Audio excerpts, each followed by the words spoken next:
지난 한 주간 참 더웠습니다.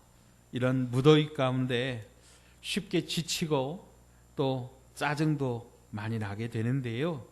이런 때일수록 우리 그리스도인들은 더욱더 주님의 마음으로 서로를 축복하고 한 걸음 더 양보하면서 예수님의 사랑을 보여주어야 할 것입니다. 우리의 말이 바뀌면 우리의 삶이 바뀌게 되어 있습니다. 그래서 여러분 죽겠네 하지 마시고요. 조금만 더 길게 하시면 됩니다. 어떻게 해요? 죽게 있네 그러면 됩니다. 아멘. 우리 죽겠다 하지 마시고 주님께 있다 그렇게 말씀하시길 바랍니다. 우리 앞뒤 좌우 믿음의 가족들에게 오늘 이 말씀을 통해서 우리 서로 축복하고 인사하겠습니다. 주 안에서 항상 기뻐하세요. 아멘. 아멘. 건강하시고 기쁘게 사시기를 주의 이름으로 축복합니다. 자, 그런데요, 언제 기뻐하라고요? 항상 기뻐해야 된답니다. 목사님, 항상 기뻐하며 살 수 있다면 얼마나 좋겠어요. 하지만 살다 보면 이런 일 저런 일 많아서 화가 나는 일도 있고 짜증나는 일도 많은데 어떻게 항상 기뻐할 수 있겠어요? 이렇게 생각이 들지도 모르겠어요. 그런데 우리가 그럴까 봐 오늘 사도 바울은 한 번 더 말씀하세요. 내가 다시 말하노니 기뻐하라. 아멘. 이 다시 말하노니 아주 힘을 주어서 강조하면서 거듭 말씀하고 계세요.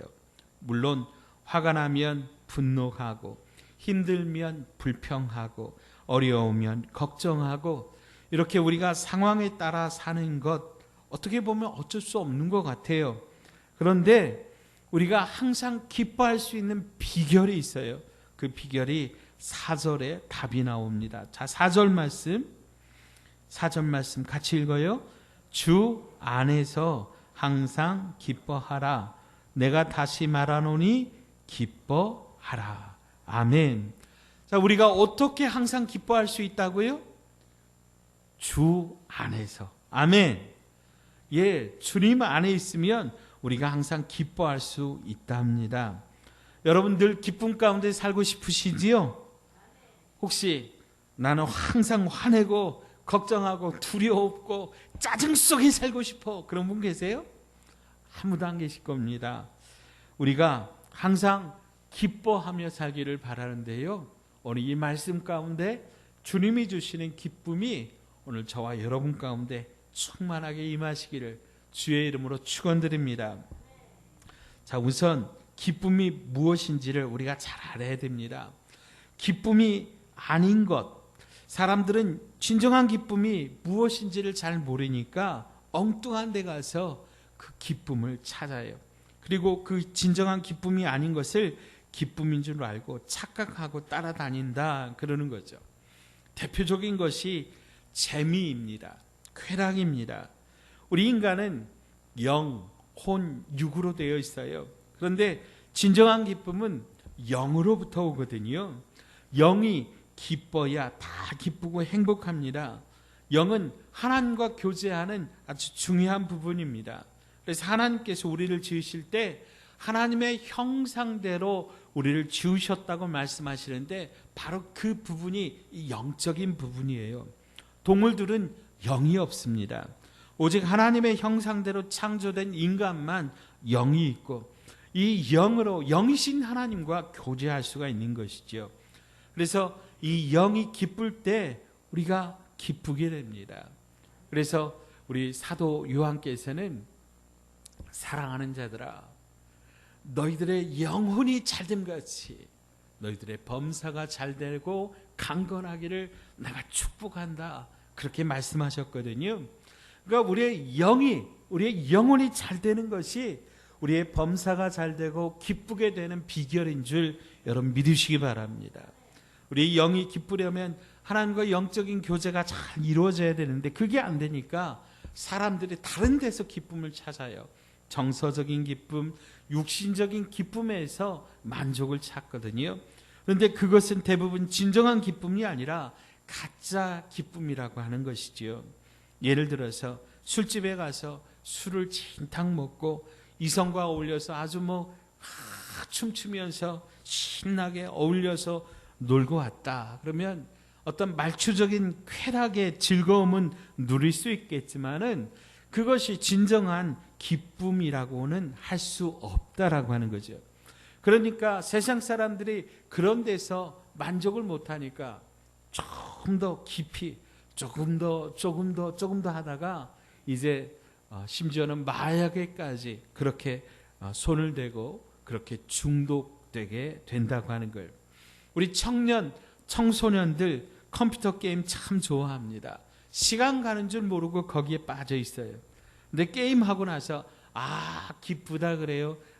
재미있다 그래요? 어떠세요? 기쁘다 그러는 애들이 있어요? 재밌다 그러지요. 여러분 거기에 재미는 있을지 모르겠지만은 진정한 기쁨은 없습니다. 진정한 기쁨은 오직 주님과 교제 가운데 있는 줄 믿으시기 바랍니다. 그래서 오늘 말씀에 주 안에서 항상 기뻐하라고 하는 거예요. 우리가 주님을 벗어나서는 그 누구도 영적인 기쁨, 진정한 기쁨을 누릴 수가 없습니다. 그 다음에 항상 기뻐하지 못하도록 방해하는 것들이 우리 안에 있어요. 우리로 기뻐하지 못하게 하는 대표적인 것이 바로 염려입니다. 염려하면 여러분 기쁨이 그 가운데서 사라져버립니다. 그래서 6절 말씀에도 보니까요, 아무것도 염려하지 말고 그랬어요. 사랑하는 여러분, 우리 예수 믿는 사람들은 염려하지 말라 그러는 말씀이에요. 그런데 목사님 저도 염려 안 하고 싶은데 염려가 저절로 되는 거 어떻게 합니까? 그렇게 말씀하는 분이 있어요. 그렇죠? 염려가 어떻게 돼요? 저절로 되죠.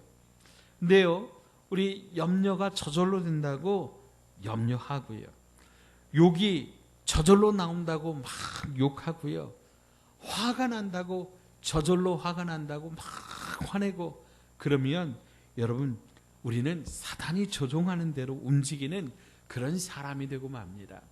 하나님께서 우리에게 자유의지라고 하는 것을 주셨는데요, 이 자유의지라고 하는 것은 우리가 우리 스스로 우리의 삶을 선택하고 결정할 수 있는 힘과 능력을 주셨다고 하는 거예요. 그러므로 사랑하는 여러분, 우리는 염려하지 않기로 결단하고 염려하지 않기로 살아갈 수 있다라고 하는 것, 여러분 믿으시기 바랍니다. 그러면 우리가 염려를 이기고 항상 기뻐하는 삶을 살려면 어떻게 해야 될까요? 항상 기뻐하는 삶을 살려면 첫째로 따라서 하십시오. 염려를 기도로 바꾸라. 아멘. 자, 오늘 본문 6절 말씀 함께 읽겠습니다. 6절 같이 읽어요. 시작. 아무것도 염려하지 말고 다만 모든 일에 기도와 간구로 너희 구할 것을 감사함으로 하나님께 아뢰라. 아멘. 자, 염려하지 말고 어떻게 하래요? 하나님께 아뢰라. 하나님께 기도하라고 하는 거지요. 염려를 기도로 바꾸는 겁니다. 내 앞에 염려거리가 있다고 그거 붙잡고 염려할 것이 아니라 하나님께 나아가서 기도하라는 거예요. 여러분, 우리가 잘 알아야 될 것은 우리가 걱정하고 염려한다고 해서 그 문제가 해결되는 것이 아니라고 하는 거죠. 만일에 우리가 염려하면 그 염려가 해결된다고 한다면 자, 이제 우리 모두 눈 감고 다 염려합시다 그럴 거예요. 네, 여러분, 우리가 아무리 염려를 1시간, 2시간, 3시간, 4시간 해도 염려는 하면 할수록 더 불안해지고 더 걱정이 커지고 더 두려움이 찾아오게 된다고 하는 거예요. 그러니 그걸 붙잡고 염려하고 걱정만 하고 있을 것이 아니라 그 염려거리를, 그것을 하나님께 나아가 기도로 올려드리는 겁니다. 예를 들면 돈 얼마가 필요한데 어떻게 하지? 이거 큰일 났네. 걱정하고 염려하고 있을 것이 아니라 하나님, 제가 지금 돈이 좀 필요한 거 아시지요? 하나님, 저에게 정말 필요한 거라면 전능하신 하나님께서 어떤 방법을 통해서라도 저에게 주실 줄 믿습니다. 하나님 베풀어 주십시오. 지혜를 주십시오. 명철을 주십시오. 하나님 앞에 그렇게 무릎 꿇고 간절히 기도하는 거지요. 그렇다 보면 하나님께서 지혜를 주시고 어떤 방법을 통해서, 어떤 사람을 통해서, 또 어떤 행동을 통해서 우리에게 그 길을 열어주시고 오늘 그 삶을 축복하여 주시는 것 여러분 믿으시기 바랍니다. 그러니까요, 여러분 우리가 염려하지 말자라고 하는 거예요. 자, 한번 따라서 해보십시오. 염려거리를 기도거리로 바꾸자. 아멘. 자, 우리가 항상 기뻐할 수 있는 첫 번째 비결, 우리에게 있는 모든 염려거리를 기도거리로 바꾸자고 하는 거예요. 우리에게 있는 모든 염려가 우리에게 기도의 제목이 된다라고 하는 사실. 그래서 우리가 기도하면 하나님이 그 기도를 통해서 우리의 염려를 해결하여 주시고 우리에게 간증할 수 있는 간증의 통로로, 간증의 능력으로 여러분 바꾸어 주실 줄 믿으시기 바랍니다. 그러니까 우리 걱정거리 있고 문제거리 있고 염려거리 있으면 여러분 이제 어떻게 해야 돼요? 야, 좋다. 야, 기쁘다. 야, 감사하다. 하나님께서 이것을 통해서 내게 놀라운 은혜를 베푸시겠다. 그러면서 그것을 가지고 어디로 가야 돼요? 하나님께로 가시기를 주의 이름으로 축원드립니다. 자, 두 번째는요, 감사로 하나님께 아뢰라라고 하는 거예요. 염려를 기도로 바꾸는데 중요한 것 한 가지가 있는데 그것은 감사함으로 아뢰라고 하는 거예요. 기도하되 걱정과 근심으로 하는 게 아니라 감사함으로 아뢰라고 하는 거예요.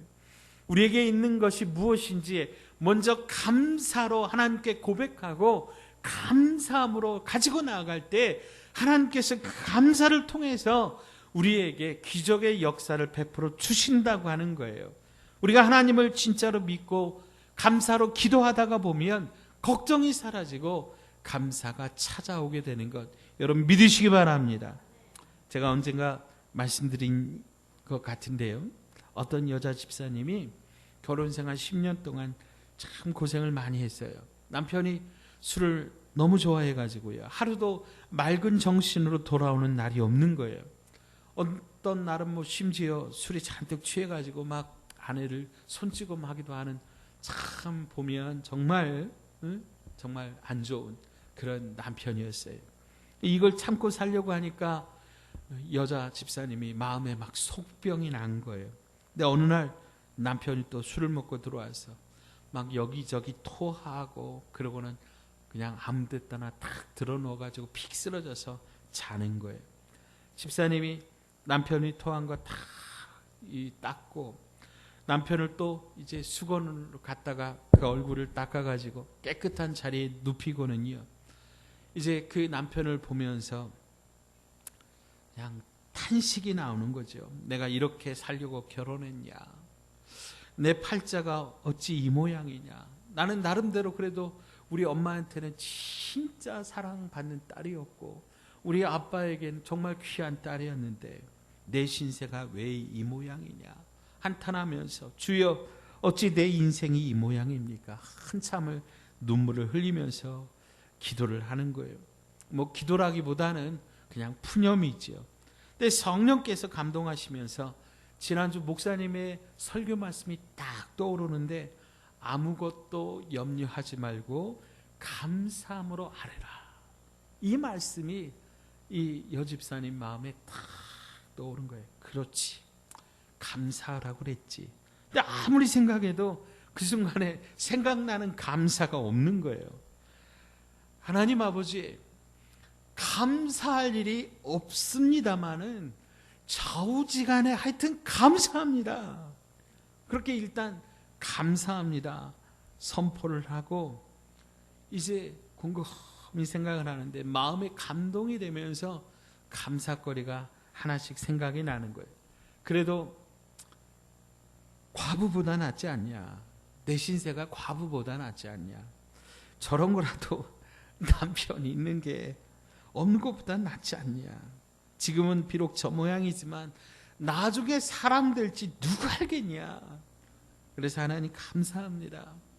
저렇게 고주망태가 되도록 술에 취했어도 집만은 이렇게 잘 찾아오니까 하나님 감사합니다. 저렇게 또 매일 술을 퍼마시는데 아직도 건강하니 감사합니다.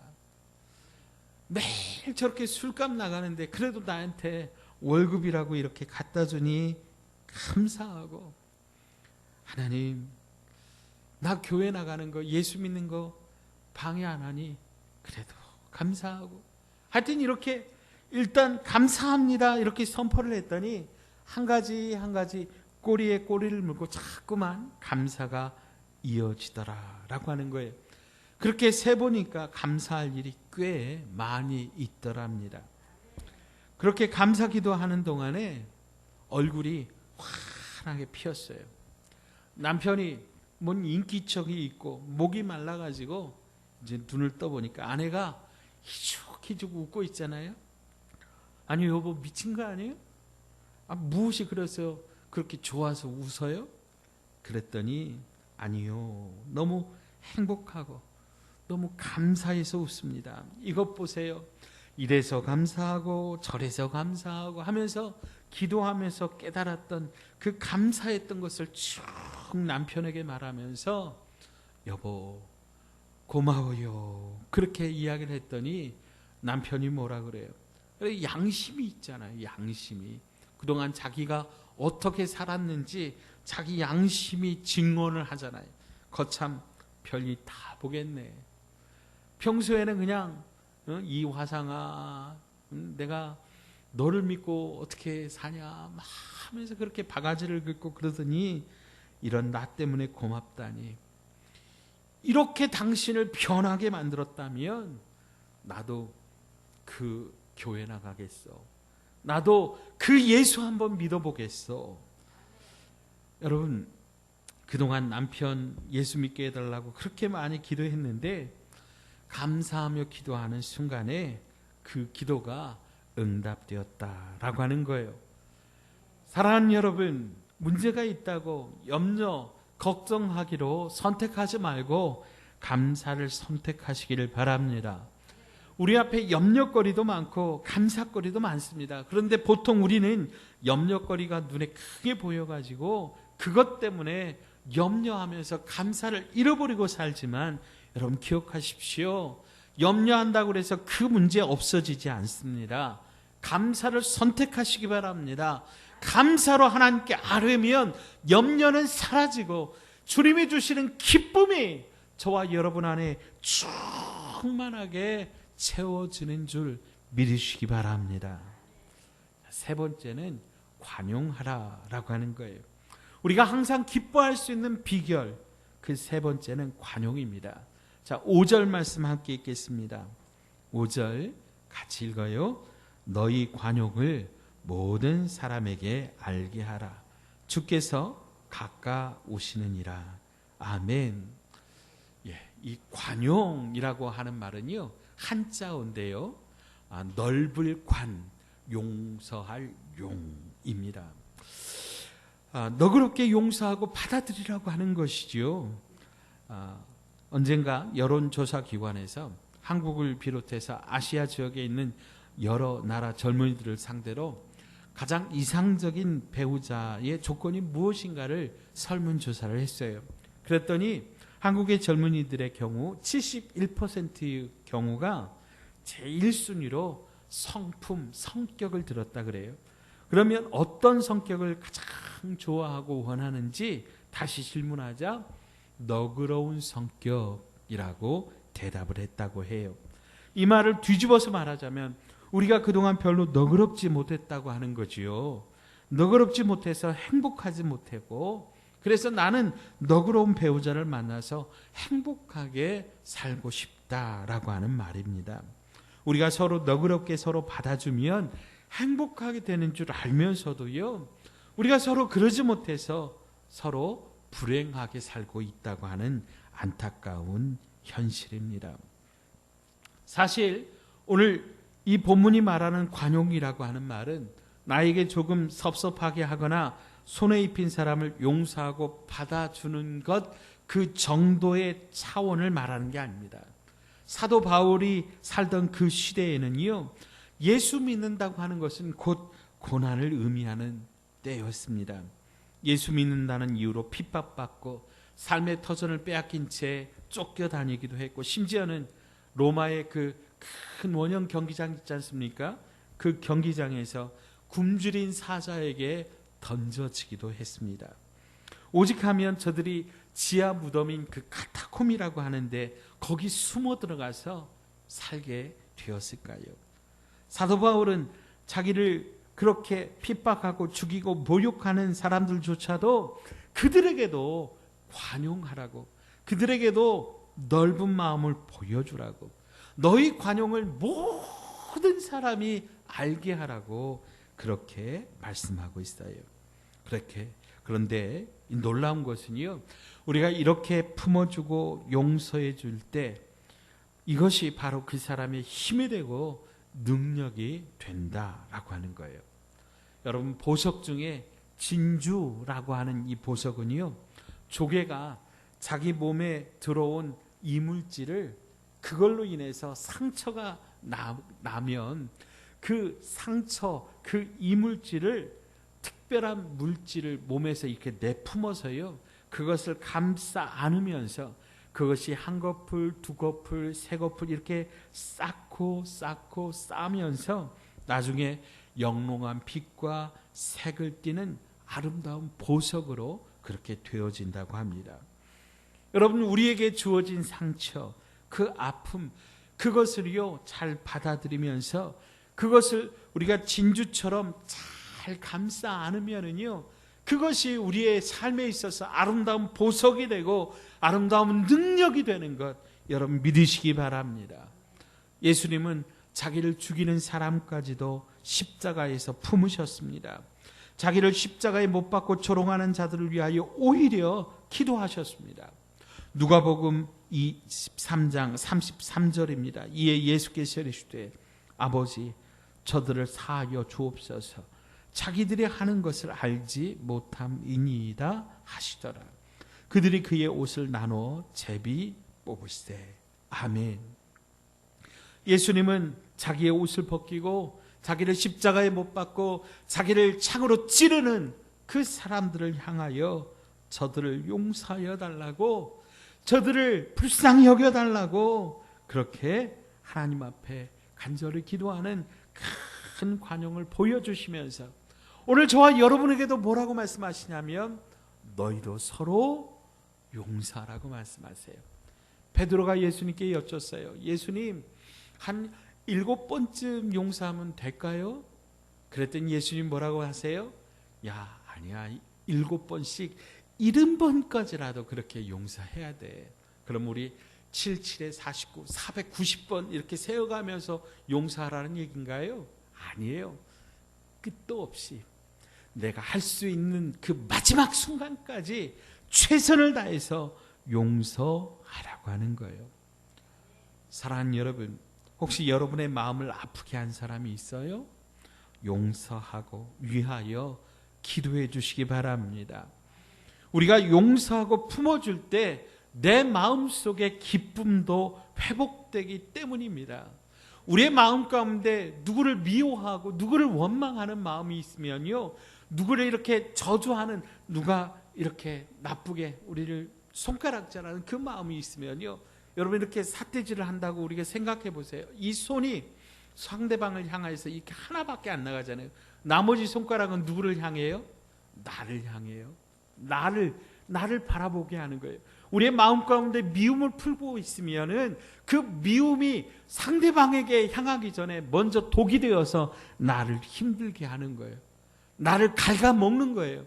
그래서 나의 영이 죽는 거예요. 여러분, 내 마음속에 기쁨이 사라지는 거예요. 그러므로 사랑하는 여러분, 우리의 마음을 넓게 가지시기를 주의 이름으로 축복합니다. 온 세상 모든 사람들이 여러분의 마음이 넓다는 것을 다 알 수 있도록 그렇게 넓은 마음, 예수님 닮은 넓은 마음 품으시기를 주님의 이름으로 축복합니다. 말씀을 맺습니다. 하나님은 우리가 항상 기뻐하며 살기를 원하십니다. 그래서 우리에게 기쁨을 누릴 수 있는 그 비결을 가르쳐 주셨어요. 어떻게 항상 기뻐하며 살 수 있습니까? 첫째로 염려를 기도로 바꾸라 그랬습니다. 둘째, 감사함으로 아뢰라 그랬습니다. 셋째, 우리의 넓은 마음, 관용을 모든 사람에게 알게 하라 그랬습니다. 그러면서 마지막으로 한 가지 덧붙이는 말이 있어요. 우리가 이렇게 할 수 있는 이유, 주께서 가까우시느니라. 아멘. 여러분, 우리가 어떻게 항상 기뻐하며 살 수 있어요? 주님께서 곧 오시기 때문이에요. 주님께서 오시면 우리의 모든 눈물을 닦아주셔요. 주님께서 오시면 우리의 모든 수고를 안아주실 거예요. 주님께서 오시면 잘했다, 착하고 충성된 종아, 내 주인의 즐거움에 참여할지어다 칭찬하실 거예요. 그래서 우리 아무리 힘들어도요, 우리 주님 생각하면서 염려하지 말고 걱정하지 말고 감사하면서 주 안에서 기뻐하자, 기도하자라고 하는 거예요. 우리 예수 믿는 사람 째째하면 안 돼요. 마음이 이렇게 좁으면 안 돼요. 태평양처럼 큰 마음으로 품어주세요. 그래서 주님께서 인정하시는 큰 기쁨의 사람 되시기를 주님의 이름으로 축원드립니다.